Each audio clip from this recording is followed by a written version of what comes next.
नमस्कार साथियों। भोपाल से Chandrashekhar Parsai, EPS 95 MP YouTube channel के लिए। हमेशा की तरह मैं साथियों को बताना चाहता हूं कि यह एक संगठन का चैनल है और संगठन के साथियों तक हमारी असली बात पहुंचाने का माध्यम है। इसको अनावश्यक सब लोगों के लिए हम लोग नहीं बनाते हैं और कई लोग अनावश्यक उसमें कमेंट्स करते हैं जो ठीक नहीं है। अभी पिछले दिनों दो महत्वपूर्ण घटनाएं हुई। 29 और 30 को हमारी टीम आदरणीय भीमराव जी डोंगरे राष्ट्रीय कार्यकारी अध्यक्ष के नेतृत्व में दिल्ली गई और जिसमें मैं, आदरणीय पुंडलिक पांडे जी राष्ट्रीय उपाध्यक्ष, JPS परमार राष्ट्रीय कार्य समिति के सदस्य भी दो दो दिन दिल्ली में रुककर हमने विभिन्न सांसदों से चर्चा की और हमारा मांग पत्र भी उन्हें सौंपा।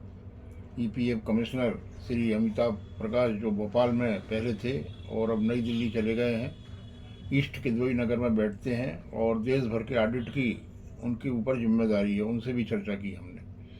दूसरी चीज़ ये हुई कि 6 अगस्त को एक बहुत महत्वपूर्ण घटनाक्रम हुआ और महाराष्ट्र के 17 सांसदों ने, विभिन्न राजनीतिक दलों के 17 सांसदों ने आदरणीय कोल्हापुर के सांसद छत्रपति साहू जी महाराज के नेतृत्व में श्रीमती निर्मला सीतारामन वित्त मंत्री को हमारी पेंशन से संबंधित ज्ञापन सौंपा, जिसमें 9,000 रुपये प्रतिमाह पेंशन और DA और मेडिकल अलाउंस की बात थी।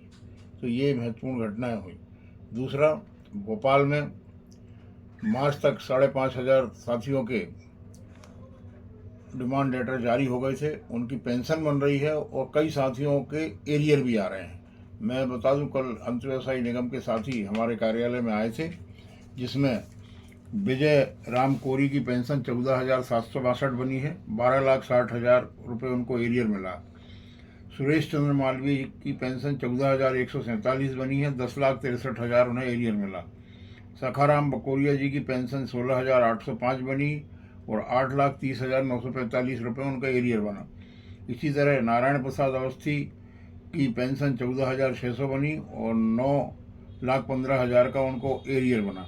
लगभग 25 साथियों को, अंतर्व्यवसायी निगम के साथियों को एरियर आया है। उन सबको संगठन ने बधाई दी।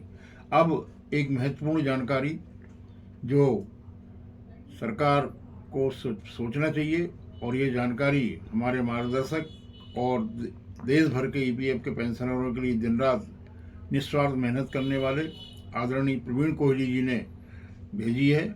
उसके आधार पे मैं आपको बता दूं कि किस कदर EPF के पेंशन भोगियों के साथ नाइंसाफ़ी हो रही है। होशियारी कमेटी की रिपोर्ट तो पिछले 11 साल से लंबित है, जिसमें 3,000 DA और 3,000 रुपये पेंशन और DA की बात की गई थी, मेडिकल अलाउंस की बात की गई थी। और अभी जो आंकड़े सामने आए हैं वो निश्चित तौर पर बहुत चौंकाने वाले हैं, बहुत डरावने हैं। 1,000 से कम पेंशन जिनको मिल रही है, ये EPF के आंकड़े हैं, EPF की बुक्स ऑफ अकाउंट से लिए गए हैं और आदरणीय प्रवीण कोहली जी ने इनको तैयार किया। तो 36,60,201 लोगों को 1,000 रुपये से कम पेंशन मिल रही है।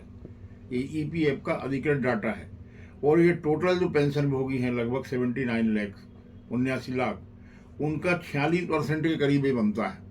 तो आप सोचिए कि 46% लोगों को, जिन्होंने 35 साल देश की सेवा की, 40 साल देश की सेवा की, उनको 1,000 रुपये से कम मिलना बहुत ही शर्मनाक है। 1,000 से 1500 तक जिनको पेंशन मिल रही है, उनकी संख्या 12,06,470 है और ये 15% है टोटल पेंशन का। 1501 से 2,000 जिनको पेंशन मिल रही है, उनका आंकड़ा 8,98,560, ये 11% है। 2001 से 2,500 तक 9,29,483 लोग हैं, यानी ये टोटल पेंशनर्स का 12% है। 2,501 से 3,000 जिनको मिल रही है, वो 5,22,173 लोग हैं, ये 7% है टोटल। 3,001 से 3,500 तक 2,56,059 लोग हैं, ये 3% है। 3,501 से 4,500 तक 1,19,835, ये 2% है। और 4,501 से 5,000 तक 19,550 लोग हैं, ये 0.2% है। और 5,001 से अधिक मात्र 29,608 लोगों को मिल रही है।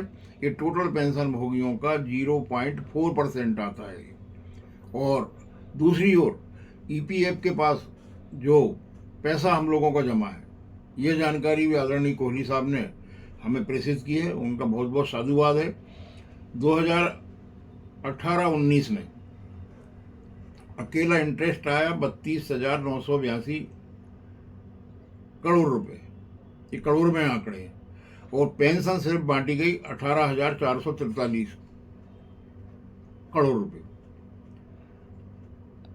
2019-20 में 39,042 करोड़ रुपए। 2020-21 में 41,472 करोड़ रुपया ईपीएफओ ने ब्याज कमाया और पेंशन सिर्फ बांटी गई 20,378 करोड़ रुपए।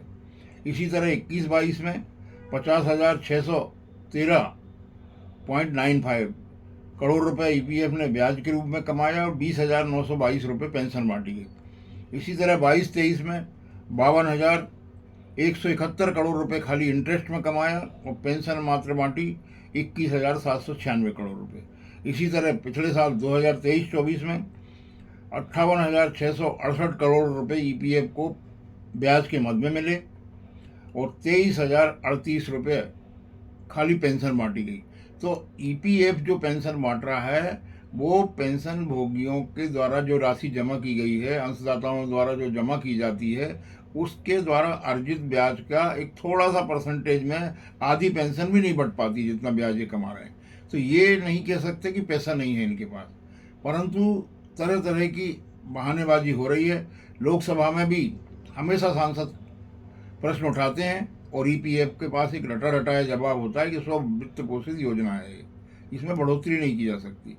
तो हम सरकार से अपील करते हैं हमारे चैनल के माध्यम से कि वो शीघ्र ईपीएफ की पेंशन में बढ़ोतरी करे, जिससे लोगों को एक अच्छा जीवन जीने में मदद मिल सके। कर्मचारी एकता जिंदाबाद, इंकलाब जिंदाबाद, ईपीएस 95 जिंदाबाद।